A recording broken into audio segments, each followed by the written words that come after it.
அது என்ன புத்திசாலி பெண்கள்? புத்திசாலி பெண்கள்னால் யார் அப்படின்னு கேட்குறவங்களுக்கு தான் இந்த வீடியோ. புத்திசாலி பெண்கள் எப்படி இருப்பாங்க அப்படின்னு பார்த்தீங்கன்னா, நான் சொல்லியிருக்கேன், இந்த வீடியோவில் சொல்லியிருக்கேன் 7 டிப்ஸு. யார் யாரெல்லாம் ஃபாலோ பண்ணுறாங்களோ நிச்சயமாக இதில் அவங்க எல்லாருமே புத்திசாலி பெண்கள் தான். இல்லை இது வரைக்கும் இதில் உள்ள டிப்ஸ் யாரும் ஃபாலோ பண்ணல அப்படின்னா கண்டிப்பாக இந்த வீடியோ மூலியமாக அதில் இருக்கிற ஒவ்வொரு டிப்ஸையாக நீங்கள் ஃபாலோ பண்ண ஆரம்பிங்க. இப்போ தான் ஃபஸ்ட் டைமாக என்னோடய வீடியோ பார்க்குறீங்கன்னா மறக்காமல் என்னோடய வீடியோவை சப்ஸ்கிரைப் பண்ணிவிட்டு பாருங்கள். நான் போடுற வீடியோஸ் எல்லாமே மணி சேவிங்ஸ் வீடியோவாக இருக்கட்டும், இல்லை பட்ஜெட்டிங் வீடியோவாக இருக்கட்டும், எல்லாமே ரொம்ப யூஸ்ஃபுல்லான வீடியோ தான் இருக்கும். வாங்க வீடியோக்குள்ளே போகலாம்.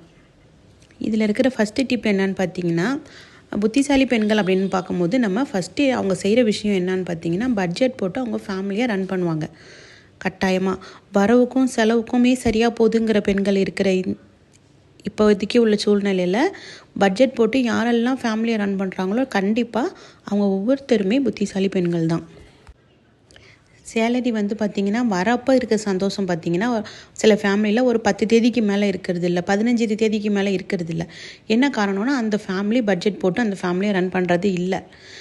அதுதான் முக்கியமான காரணம். ஒவ்வொரு குடும்பத்துக்குமே நாளைக்கு என்ன வரப்போகுது அப்படிங்கிறத முன்கூட்டியே தெரிஞ்சுக்கிட்டு நம்ம குடும்பத்துக்கான பட்ஜெட்டை போட்டு அந்த பட்ஜெட்டுக்குள்ளே அவங்க ஃபேமிலியை கொண்டு வராங்க பார்த்திங்களா, அவங்க ஃபேமிலியை ரன் பண்ணுறாங்க பாருங்கள். அந்த மாதிரி பண்ணுற ஒவ்வொருத்தருமே பார்த்திங்கன்னா புத்திசாலி பெண்கள் தான். சார் நெக்ஸ்ட்டு டிப் என்ன அப்படின்னு பார்த்தீங்கன்னா, கடினமான நேரத்திற்கு சேமித்து வைத்து இருப்பார்கள். அதாவது எமர்ஜென்சி ஃபண்டு. அவங்க ஹஸ்பண்ட் ஒரு 20,000 சம்பாரிச்சா கூட அதில் ஒரு 5,000 நமக்கு எமர்ஜென்சியாக தேவைப்பட்டால் எடுத்து நம்ம செலவு பண்ணணும். அந்த மாதிரி ஒரு சேர்த்து வைக்கிறவங்க இருக்காங்க பார்த்திங்களா, அவங்க தான் புத்திசாலி பெண்கள். வர வருமானமே பார்த்திங்கன்னா 20,000, ஆனால் அவங்களோட செலவுகள் பார்த்திங்கன்னா 30,000 இருக்குது. அது அத்தியாவசியமான செலவாக இருந்தால் பரவாயில்ல, ஆடம்பர செலவாக இருந்தால் என்ன பண்ணுறது? அந்த மாதிரி இல்லாமல் அவங்களுக்குன்னு ஒரு சின்ன அமௌண்ட்டாவது ஒரு எமர்ஜென்சி ஃபண்ட் அப்படின்னு பார்த்திங்கன்னா மாதம் எடுத்து வைப்பாங்க. நான் இதுக்கு முன்னாடி பார்த்தீங்கன்னா ₹1 சேவிங்ஸ் வீடியோ போட்டிருந்தேன். அந்த வீடியோவுக்கு அவ்வளோ ரெஸ்பான்ஸ் இருந்தது, அவ்வளோ கமெண்ட்ஸ் வந்தது. எனக்கு பார்த்ததுமே அவ்வளோ சந்தோஷமாக இருந்தது. ஒவ்வொருத்தரும் நான் சேவிங்ஸ் பண்ணுறேன், யாரெல்லாம் ஸ்டார்ட் பண்ணுறீங்களோ அவங்கெல்லாம் கமெண்ட் பண்ணுங்கள், உங்கள் நேமோட நான் தெரிஞ்சுக்கிறேன் அப்படின்னு நான் அந்த வீடியோவில் சொல்லியிருந்தேன். அதில் அவ்வளோ பேர் நீங்கள் கமெண்ட் பண்ணியிருந்தீங்க, நானும் ஸ்டார்ட் பண்ணியிருக்கேன் அப்படின்னு. அதெல்லாம் பார்க்கும்போதே ரொம்ப மனசுக்கு ஏதாவது நம்மளோட வீடியோவை பார்த்து யாராவது ஒருத்தவங்க அது யூஸ்ஃபுல்லாக இருக்குது அப்படின்னு சொல்ல மாட்டாங்களா அப்படின்னு தான் நான் ஒவ்வொரு வீடியோவும் நான் போட்டுட்ருக்கேன்.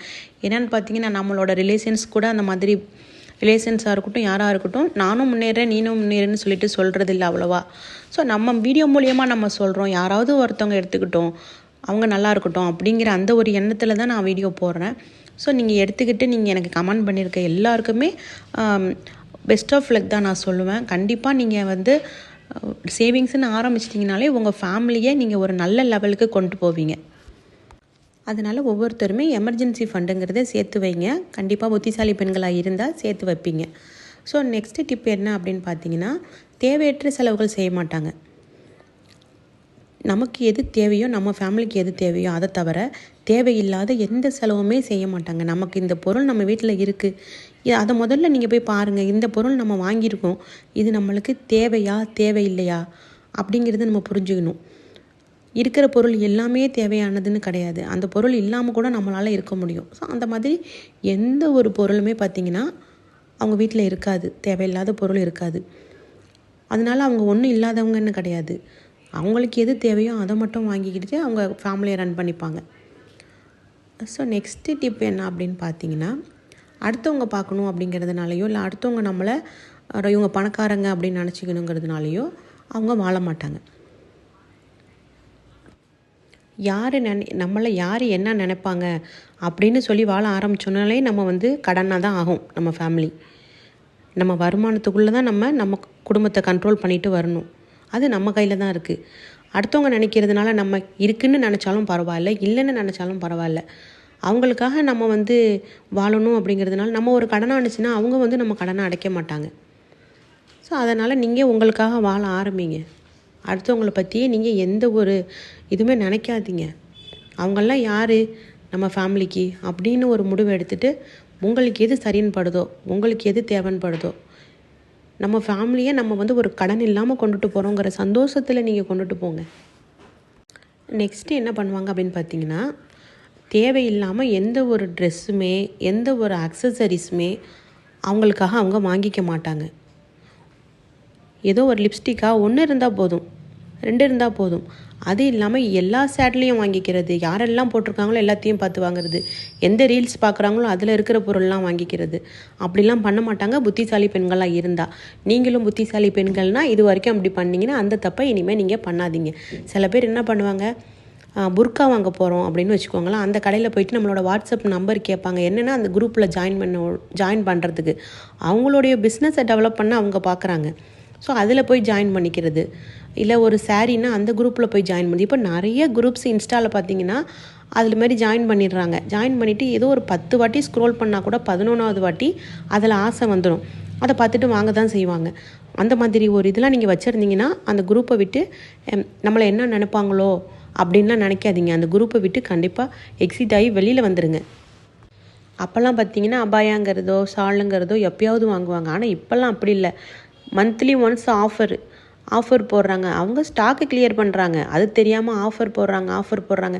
கேட்டோம்னா 600 ரூபாய்க்கு புர்கா கொடுக்குறாங்க, 500 ரூபாய்க்கு புர்கா கொடுக்குறாங்க. அவங்க 200 ரூபாய்க்கே கொடுக்கட்டும், அது உங்களுக்கு தேவையா? உங்ககிட்ட இவ்வளோ பொருள் இருக்கும்போது அந்த 200 ரூபாவை போய் அதில் அது பெரிய அமௌண்ட்டு தான். அந்த 200 ரூபா உங்களால் சம்பாதிக்க முடியுமா? சம்பாரித்து கொண்டு வந்து நம்மளால் அந்த 200 ரூபா சம்பாதிக்கணுன்னா எவ்வளோ கஷ்டப்படணும். ஒவ்வொரு செலவும் நீங்கள் பண்ணும்போதும் அதை உங்களோட சம்பாத்தியமாக பாருங்கள். தேவையில்லாமல் போய் மாதம் நான் நிறைய பார்க்குறேன், ஆஃபர் போட்டிருக்காங்கன்னா அந்த புர்கா கடைக்கு போயிடுறாங்க, அந்த சாரீ கடைக்கு போயிடுறாங்க. கேட்டால் ஆஃபர் போட்டிருக்காங்கங்கிறாங்க. அப்போ ஒரு ஃபெஸ்டிவலும் வரல, ஒரு ஃபங்க்ஷனும் வரல, ஒன்றுமே இல்லை. சும்மா போய் வாங்கிட்டு வராங்க. கேட்டால் 1000 ரூபா புர்கா 500 ரூபாய்க்கு கொடுக்குறாங்க, 300 ரூபாய்க்கு கொடுக்குறாங்கன்ட்டு. அவன் ஸ்டாக்கை கிளியர் பண்ண பார்க்குறான். அதில் போய் இவங்க போய் காசை கொட்டி செலவு பண்ணிவிட்டு வீட்டுக்கு வந்துடுறது. ஆண்களுக்கு இருக்கிறது மட்டும்தான் பேட் ஹேபிட்ஸுங்கிறது பெண்களுக்கும் இருக்கும். இப்போ இது மாதிரிலாம் பண்ணுறதெல்லாம் பேட் ஹேபிட்ஸ் தான். அதனால் இந்த மாதிரிலாம் யாராவது இருந்தீங்க, இந்த மாதிரி குரூப்லலாம் ஜாயின் பண்ணியிருந்தீங்கன்னா வெளில வந்துடுங்க. நம்மளை பிரைன் வாஷ் பண்ண நிறையா பேர் இருப்பாங்க. நமக்கு கால் பண்ணி சொல்லுவாங்க, ஆஃபர் போட்டிருக்காங்க, நான் வாங்கியிருக்கேன், நீ வாங்கு, இப்போ இதுதான் மாடல், இப்போ இதுதான் ட்ரெண்டு. கண்டிப்பாக புத்திசாலி பெண்களாக இருந்தீங்கன்னா யார் என்ன சொன்னாலும் நீங்கள் அதை கேட்க மாட்டீங்க. நெக்ஸ்ட் டிப் என்னென்னு பார்த்தீங்கன்னா, தனக்குன்னு அவங்க கொஞ்சம் சில நேரத்தை ஒதுக்கிப்பாங்க, தனிமைப்படுத்திப்பாங்க. தன்னை எப்போதுமே ஒரு கூட்டமாகவே இல்லாமல் ஏன் தனியாக இருக்கிறாங்க அப்படின்னா, ஒரு நாளைக்கு ஒரு 10 நிமிஷம் 15 நிமிஷமாவது நம்ம தனிமைப்படுத்தி நீங்கள் பாருங்களேன், நிறைய யோசனை வரும் நமக்கு. இப்போ நம்ம ஃபேமிலியோட வருமானம் பார்த்திங்கன்னா 30,000 ரூபா அப்படின்னா, நமக்கு ஒரு 5,000 ரூபா சைடு இன்கம் வந்தால் இன்னும் கொஞ்சம் பெஸ்ட்டாக இருக்குமே நம்ம குடும்பம். இன்னொருத்தவங்கள்ட்ட போய் கடன் வாங்க தேவையில்லையே அப்படிங்கும்போது அதுக்கான ஐடியாஸ் நிறையா வரும். என்ன நம்ம பண்ணலாம், நெக்ஸ்ட்டு ஏதாவது வீட்டிலேருந்தே ஏதோ ஒரு சின்ன தொழில் நம்ம செய்யலாமே, அந்த மாதிரி. இது மட்டும் கிடையாது, எவ்வளவோ ஐடியாஸு நம்ம தனிமைப்படுத்திக்கும் போது நமக்கு கிடைக்கும். இல்லை நம்ம ஃபேமிலி ஏதோ ஒரு கடனில் இருக்குது அப்படின்னா, அந்த கடனை ஆயிடுச்சு, இந்த கடனை விட்டு நம்ம எப்படி வெளியில் வருது, அதுக்கான சொல்யூஷன் என்ன இருக்குது அப்படிங்கிறது எல்லாமே பார்த்திங்கன்னா நம்ம தனிமையாக இருக்கும்போது நமக்கு நிறைய திங்கிங் வரும். ஸோ அதனால் முடிஞ்ச வரைக்கும் ஒரு நாளைக்கு ஒரு 10 நிமிஷமோ 15 நிமிஷமோ தனியாக இருக்கும்போது நமக்கு நிறைய ஐடியாஸ் கிடைக்கும்.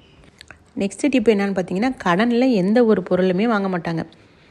அதாவது இஎம்ஐயில் வாங்குறதும் கடன் தான். மாதம் நம்ம அது கடன் தான் வாங்குகிறோம். அந்த மாதிரி எந்த ஒரு பொருளுமே அவங்க வாங்க மாட்டாங்க. நான் ஒரு வருஷம் கழித்து நம்ம வாங்குகிற பொருளை முன்கூட்டியே மாதம் 1000 ரூபா சேர்த்து வச்சு வாங்கினாலும் வாங்குவாங்களே ஒழிய கடனில் வாங்க மாட்டாங்க. நீங்கள் ட்ரை பண்ணி பாருங்கள். அந்த மாதிரி புத்திசாலி பெண்ணாக யாராவது இருக்காங்கன்னா, நீங்கள் அவங்கக்கிட்ட போய் சொன்னாலும், இந்த பொருள் உங்கள் வீட்டில் வீணாக போயிருக்கே, இஎம்ஐயில் கொடுக்குறாங்களே வாங்கிக்கிட்டேன்னா நிச்சயமாக அதை எடுத்துக்கவே மாட்டாங்க. அதனால் கடனில் கொடுக்குறாங்கங்கிறதுனால எந்த ஒரு பொருளையுமே நீங்கள் வாங்காதீங்க. அந்த பொருள் இல்லாமல் இருக்க முடியல அப்படிங்கும்போது வேறு வழி இல்லை அப்படின்னா பரவாயில்ல. ஸோ நம்மளால் கொஞ்சம் அட்ஜஸ்ட் பண்ண முடியும், நம்மளால் கொஞ்சம் காசு சேர்த்து வாங்க முடியும் அப்படிங்கும்போது அந்த மாதிரி எந்த ஒரு பொருளுமே நீங்கள் கடன்லாம் வாங்காதீங்க. குறிப்பாக கடன் வாங்கக்கூடாதுங்கிற மைண்ட் செட்டு எல்லாருக்குமே இருக்கணும். கடனில் இருக்கீங்கன்னா அதை விட்டு எப்படி வெளியில் வருதுங்கிறதுனும், அதுக்கு விட்டுட்டு மேலே நம்ம கடன் வாங்கிக்கிட்டே இருக்கக்கூடாது. சரியா? ஸோ இந்த மாதிரி நீங்களும் உங்களோட லைஃப்பில் இந்த சின்ன சின்ன டிப்ஸ்லாம் நீங்கள் ஃபாலோ பண்ணி பாருங்கள். கண்டிப்பாக நல்ல ஒரு நிலைமைக்கு நம்ம ஃபேமிலியை நம்ம கொண்டுட்டு வர முடியும். ஓகேவா? என்னோடய வீடியோ உங்களுக்கு பிடிச்சிருந்ததுன்னா மறக்காமல் லைக் பண்ணுங்கள், ஷேர் பண்ணுங்கள். என்னோடய சேனலுக்கு சப்ஸ்கிரைப் பண்ணிக்கோங்க. நான் போடுற ஒவ்வொரு வீடியோவும் உங்களுக்கு யூஸ்ஃபுல்லான வீடியோவாக தான் இருக்கும்.